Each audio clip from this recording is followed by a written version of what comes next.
On a freezing winter night, a 17-year-old black girl was biking through the cold streets of Texas, making deliveries, hoping to earn enough for one more night at the boarding house. As she rushed to finish her last order, she saw an old man standing by the bus stop, lost and shaking from the cold. She hesitated. Her job was on the line, but her heart would not let her pass. She turned back to help him, not knowing the man was a billionaire, and that one small act of kindness would change her life forever.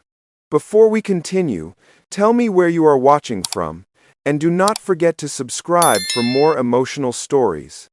The cold in Riverbend, Texas, felt harder that night, the kind of cold that pushed through clothes and touched your skin like ice. Sofia Martinez kept pedaling her old bicycle, her fingers stiff around the handlebars, her breath turning into soft white smoke in the air. The streets were almost empty, only a few cars passed now and then, their lights sweeping across the road like tired eyes. Sofia pulled her thin jacket closer, wishing it was warmer, wishing life was easier, wishing she did not feel so alone every time the night grew quiet. She had only one delivery left, only one more stop before she could go back to the boarding house. If she reached there on time, she would keep her room for one more night. If she failed, she knew the landlord would lock her out again, and she had nowhere else to go. She whispered to herself, hoping her voice would keep her steady. Just one more, she said quietly, her legs pushing against the pedals even though they felt weak. Her stomach ached from hunger, but she ignored it.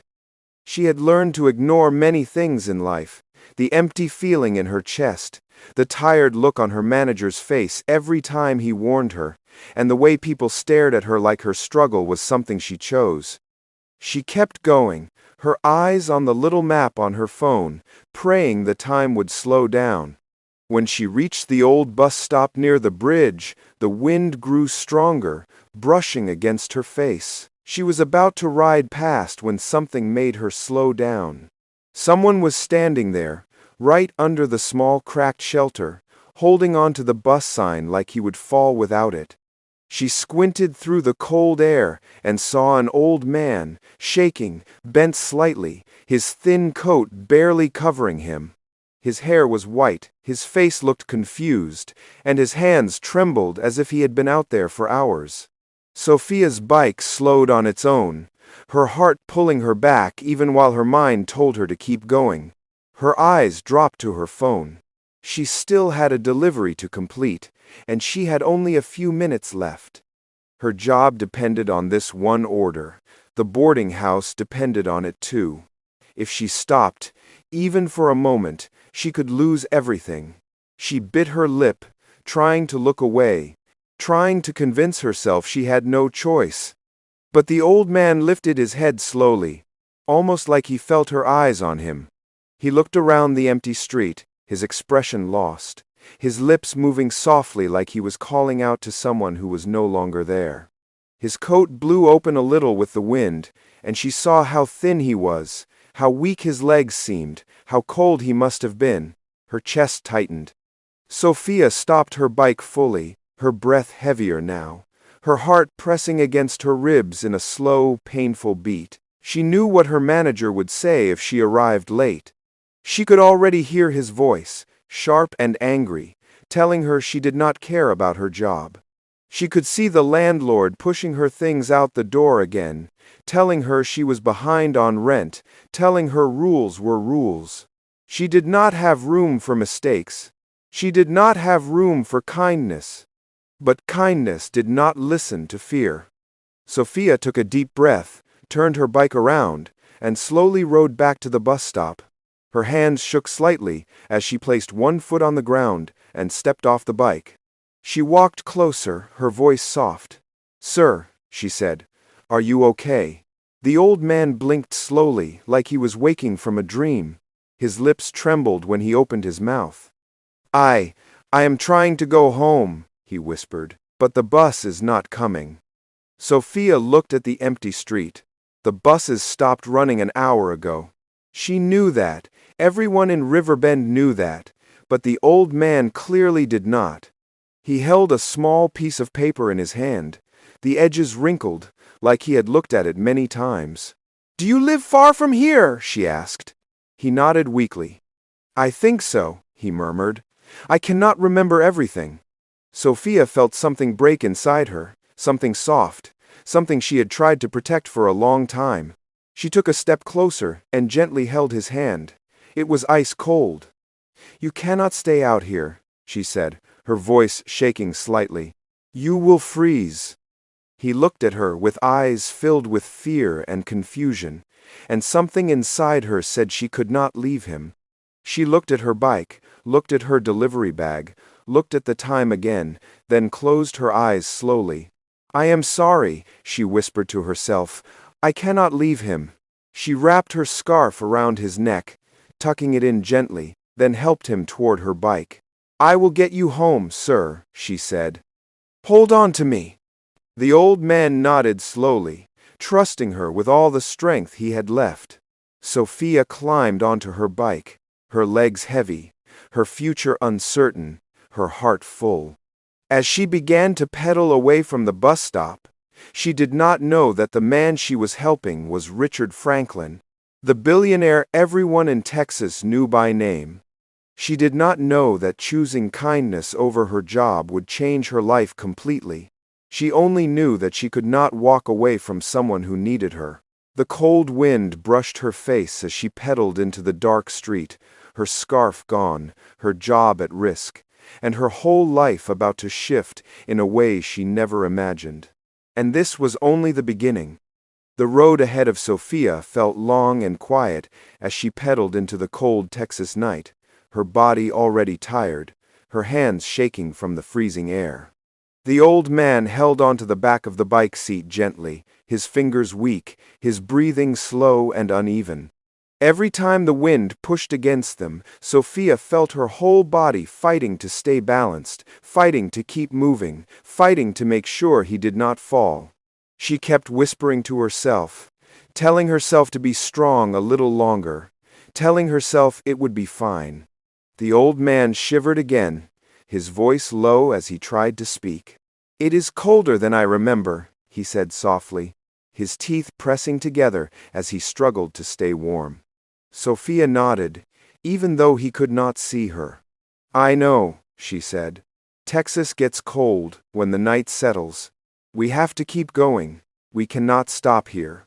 The bike wheels slipped over a thin patch of ice, making her heart jump. But she regained control slowly, breathing in and out to calm herself. Her mind kept moving to her manager, to the fact that she was already late, to the message he might have sent by now, but she pushed those thoughts away, letting the cold air clear her head. Right now, she had someone depending on her, someone who looked like he had nobody else. She felt that heavy feeling again in her chest, a feeling she knew too well, the feeling of being alone in a world that kept moving without caring. The old man whispered something again, barely loud enough to hear. "Do you know where Willow Road is?" he asked, looking unsure, like the memory was slipping away from him little by little. Sophia did not know that area well, but she remembered hearing the name before. She glanced at the street signs ahead, trying her best to guess the right direction. "We will find it," she said. "Do not worry. I will get you home." He nodded gently, his head resting against his shoulder for a moment, as if he was drifting in and out. Minutes passed slowly, each one feeling heavier than the last. Sophia's legs hurt, but she refused to slow down. The cold wrapped around her like a heavy blanket, but she kept pedaling, kept pushing through the wind.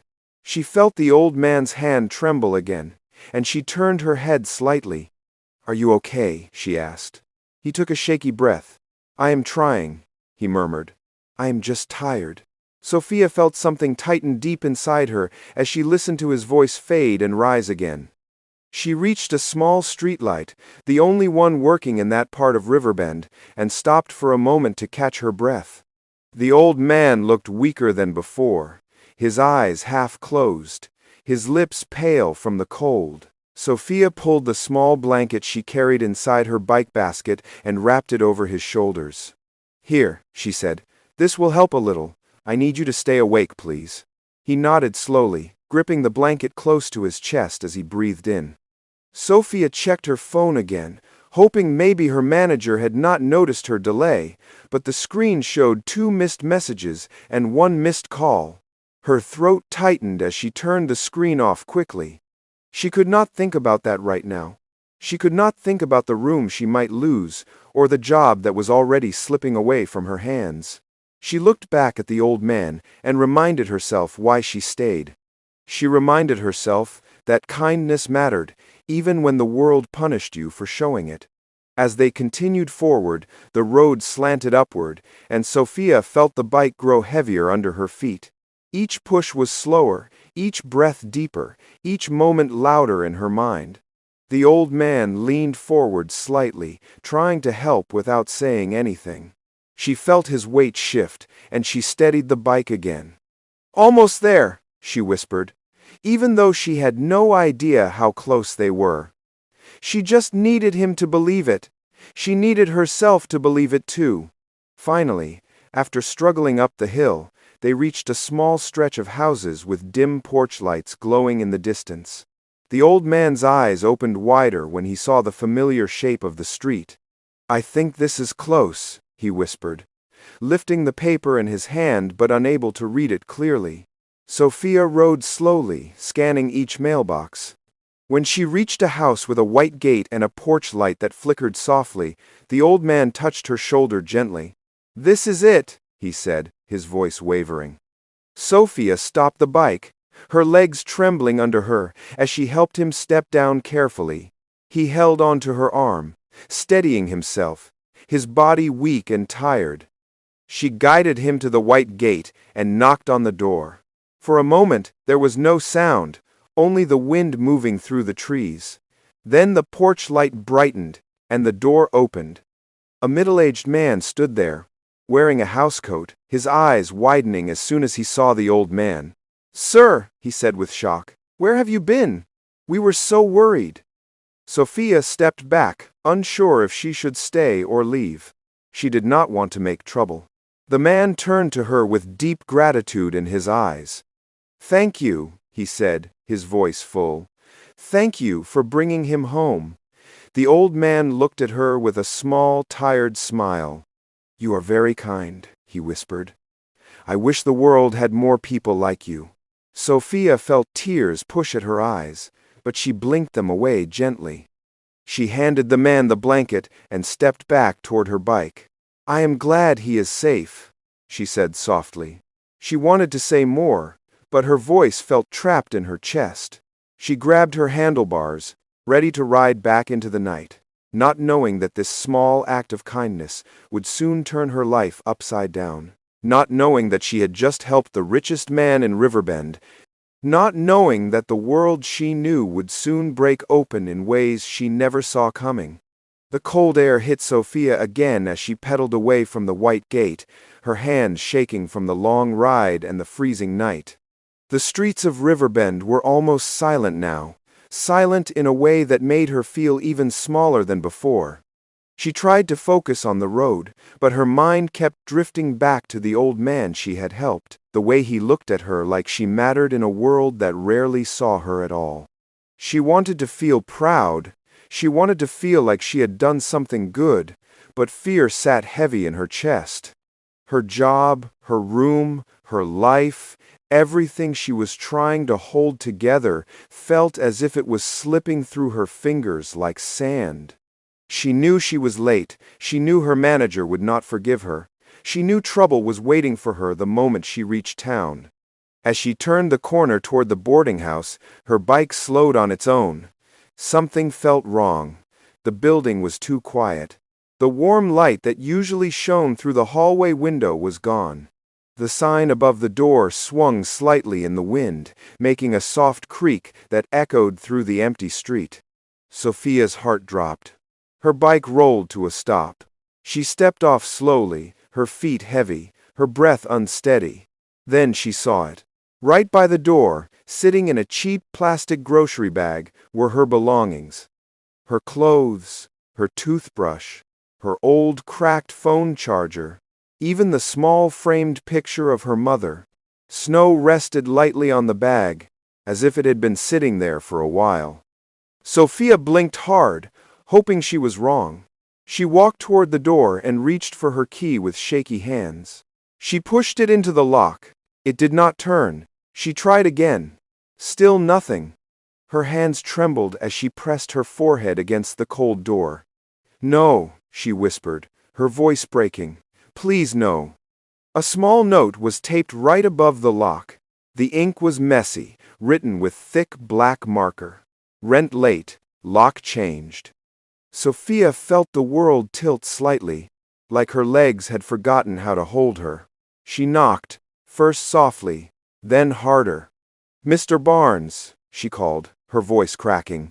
"Please, it is me, Sophia. Can we talk, please?" She waited. Only silence answered her. She knocked again, her knuckles hitting the wood until they stung. "Please," she whispered. "I can pay next week. I promise. Just give me one more night." Nothing. She backed up slowly, her breath turning shaky. Her eyes moved to the bag again, the one that held everything she had left. It looked so small on the cold ground. She crouched down and lifted it, brushing off the snow with her numb fingers. Her chest felt tight, the way it felt when she tried not to cry, even though the tears were already burning inside. She stood there for a long moment, staring at the dark window that used to be hers. She had never expected much from life, but losing even the little she had still hurt in a way she could not explain. She pressed the bag against her chest, breathing slowly, trying to stay calm, trying to stay strong. She looked around the empty street. There was nowhere to go. The diner had closed hours ago. The small town library was too far away. The bus station was unsafe at night. She felt the cold wrapping around her like a blanket she did not want. She whispered to herself, "You can survive this, Sophia. You always do." Her phone vibrated in her pocket, the screen glowing dimly. Her manager's name appeared. Her hands shook as she answered. "Hello," she said quietly. "What happened tonight?" he snapped, his voice sharp and tired. "The customer called me 3 times. You were late again." "I helped someone," she said softly. "There was an old man. He was cold and lost. I could not leave him." "So you chose a stranger over your job," he said. "You think this is a game." "No," she said, her voice growing weak. "I am sorry. I tried. I really tried." "It does not matter," he replied quickly. "This company cannot depend on someone who does not follow simple rules. You are done. Bring your uniform tomorrow. Your last pay will be ready next week." "Please," she whispered, her voice almost gone. "I need this job." But the line had already gone silent. Sophia lowered the phone slowly, feeling the cold breath of the night fill her chest. She tried to laugh, but it came out weak and hollow. She sat on the small front step, holding her bag close, closing her eyes as the wind brushed over her like a reminder that the world did not slow down for anyone. Minutes passed, maybe hours. She did not know. All she knew was that she had nowhere to go. Finally, she stood up. She wiped her face with the back of her hand and whispered to herself, "You cannot stay here." She walked to her bike, placed her bag on the front basket, and climbed on. The air cut through her clothes as she started to pedal slowly through the quiet night. The streets looked different now, colder, wider, emptier. Every building she passed felt like it belonged to someone else. Her legs ached, her fingers stung, her eyes blurred with tiredness. She kept pedaling anyway, because stopping meant giving up, and she could not do that. Not yet. When she reached the edge of town, she saw a small convenience store. A single neon sign buzzed in the window, glowing weakly in the dark. She rode closer, her heart beating softly with a tiny spark of hope. Maybe, she thought, Maybe they will let me stay warm for a little while. She parked her bike, took a deep breath, and pushed the door open. The bell above it made a light sound as she stepped inside. Warm air touched her face gently. But what she did not know was that walking into that store would lead her into another problem, another test, another moment that would push her life even further from what she knew. Her story was not finished. It was only turning to a new page, one filled with more pain, more fear, and a truth she had not yet seen. Sophia stepped into the small convenience store, her body shaking from the cold, her clothes still damp from the snow outside. The warm air inside felt like a gentle hand touching her cheek, but it did not calm her fear. She held her bag close, her eyes scanning the aisles slowly. The store lights hummed softly above her, the shelves filled with snacks and old magazines, the smell of coffee drifting from somewhere near the counter. Behind the register stood an older man with gray hair and soft eyes. His name tag said Henry. He looked at Sophia with a worried expression, like he could see the tiredness in her face. Before he could speak, a younger man with sharp eyes walked out from the back room. His name tag said Kyle. One look at him told Sophia he was not the friendly type. "You lost?" Kyle asked, raising one eyebrow as he looked her up and down. "No," Sophia said softly. "I am just cold. I was hoping I could sit inside for a little bit. I can help clean or do something if you want." Kyle scoffed loudly. "This is not a shelter," he said. "People cannot just walk in here and stay." Henry shot him a warning glance. "Relax," he said gently. "She is just a kid." Then he turned to Sophia with a kinder tone. "You okay, sweetheart?" Sophia nodded, even though she was not okay at all. "I can work," she said quietly. "I do not want trouble." Henry sighed, then nodded slowly. "All right," he said. "You can help stock the drink shelf. Just do not block the aisle." Sophia whispered a thank you and placed her bag behind the counter where Henry pointed.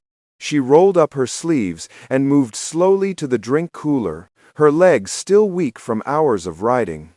She began organizing the bottles, placing them neatly, one by one, trying to keep her mind busy so her fear would not overwhelm her. Kyle passed by her several times, each time making his footsteps louder than necessary. He did not hide his dislike. Sophia felt his eyes on her, cold and heavy, but she kept working, kept her head down, kept breathing slowly. Hours passed like that. The store grew quiet as the night deepened. One last customer left, the bell above the door jingling softly before the parking lot outside went dark again. Henry walked to the door, flipped the sign to closed, then returned to the counter with a tired sigh. "You can stay until morning," he said softly. "We open at 6, but you have to be up before customers arrive." Sophia's heart warmed for the first time in days. "Thank you," she whispered, her voice trembling. "Thank you so much." She walked toward the corner near the back room, ready to rest, when Kyle stormed out of the office, holding his phone. His face was twisted with anger. "Henry," he said sharply, "we are short $20 from the drawer." Henry frowned.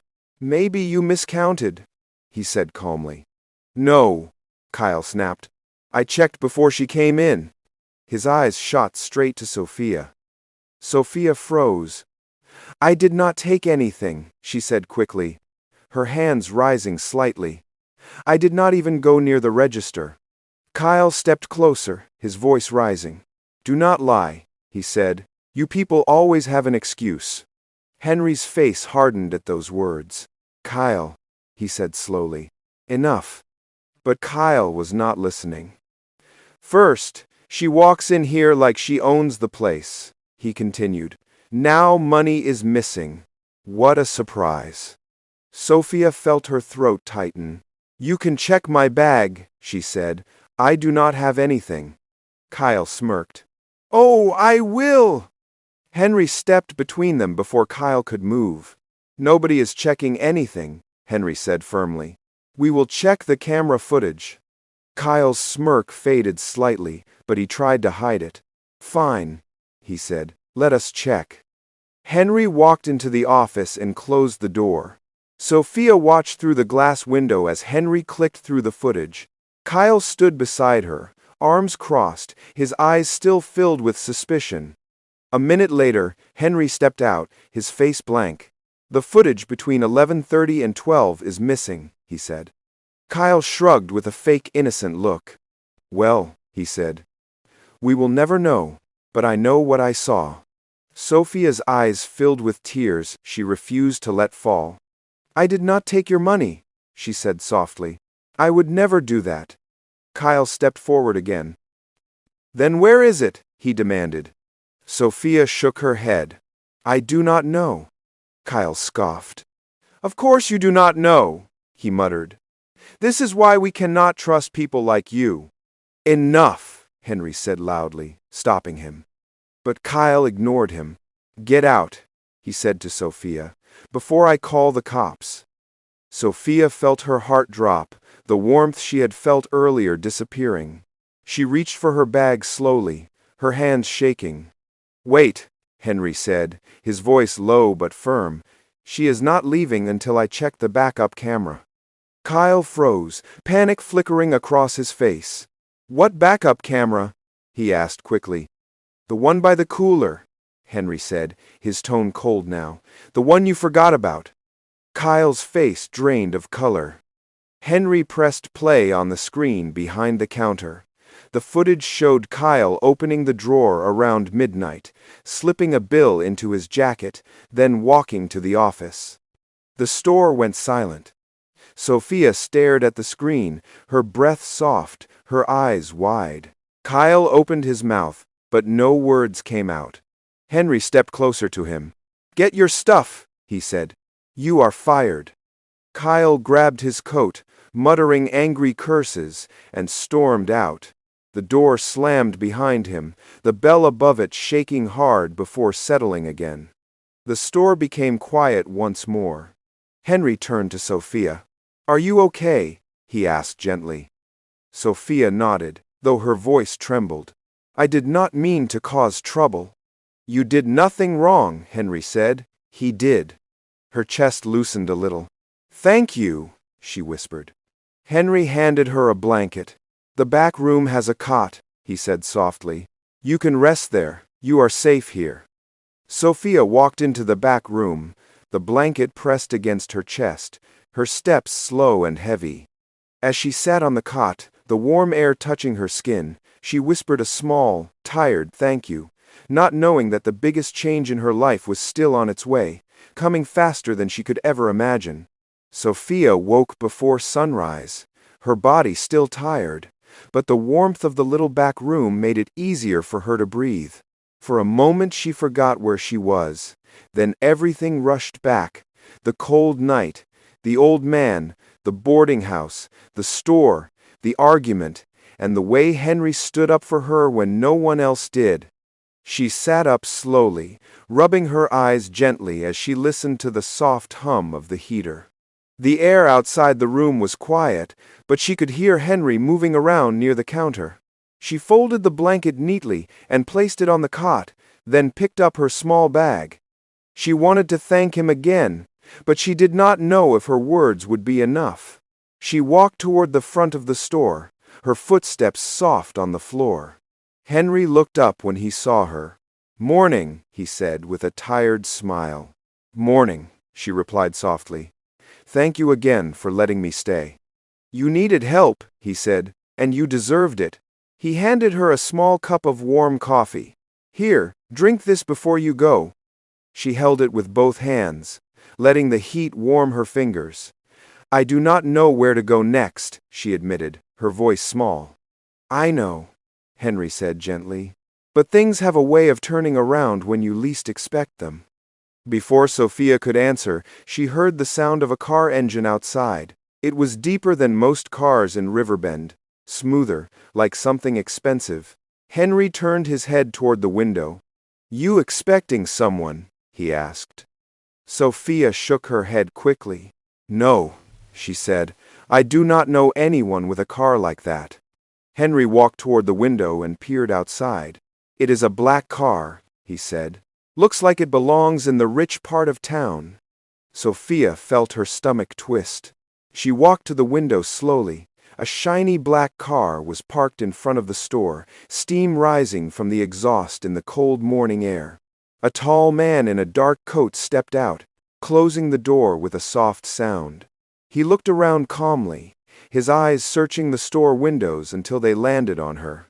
Sophia took a step back. Why is he looking at me? She whispered. Henry placed a hand on her shoulder, steadying her. Maybe he is lost, he said softly. Let us see. The bell above the door jingled as the man walked inside. He carried himself with quiet confidence, like someone who never rushed because the world always waited for him. His voice was deep, but calm when he spoke. Good morning, he said. I am looking for Sophia Martinez. Sophia froze.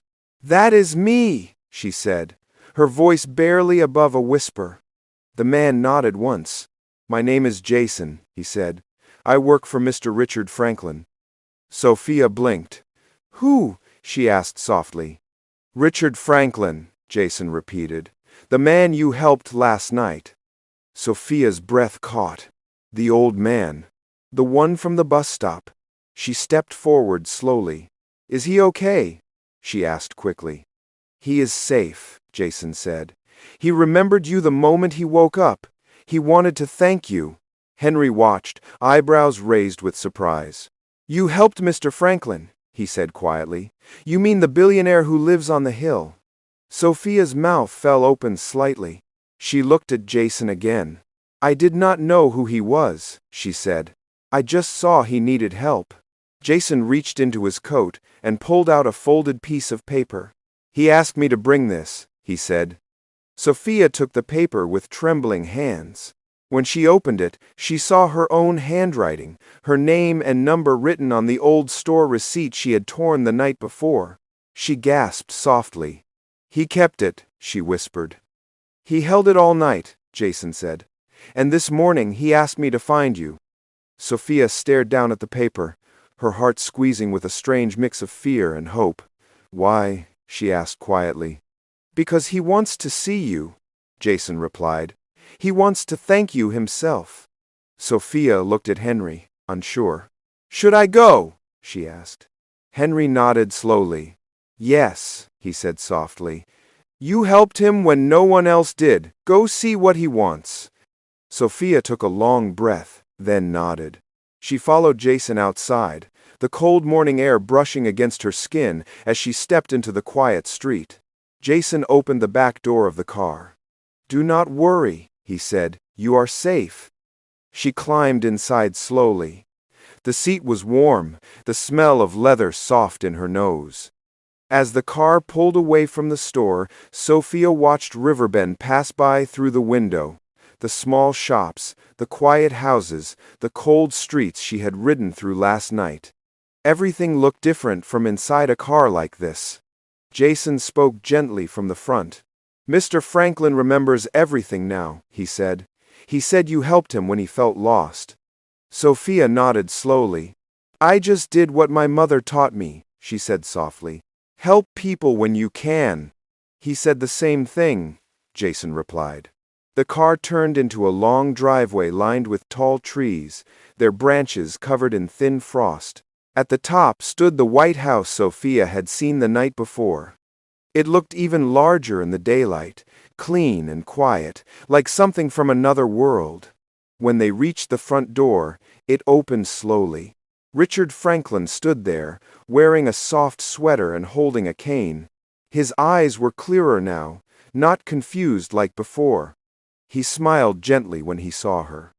There you are, he said, his voice warm. Sophia stepped closer slowly, her heart heavy with emotion. I am glad you are okay, she said. You scared me last night. Richard chuckled softly. You saved me, he said, and I will never forget that. Sophia lowered her head shyly. I just did what anyone should do," she whispered. Richard's eyes softened. "Not everyone would have stopped," he said, "but you did." He motioned toward the warm living room. "Come in," he said. "Please, you and I have a lot to talk about." Sophia took a deep breath and stepped inside the home of the richest man in Riverbend, not knowing that this moment would open a door that would change her life completely. And this was only the beginning of everything that waited for her. Dear viewers, this story reminds us that one small act of kindness can open a door that changes a life forever. Sophia was just a poor black girl in Texas. She had nothing.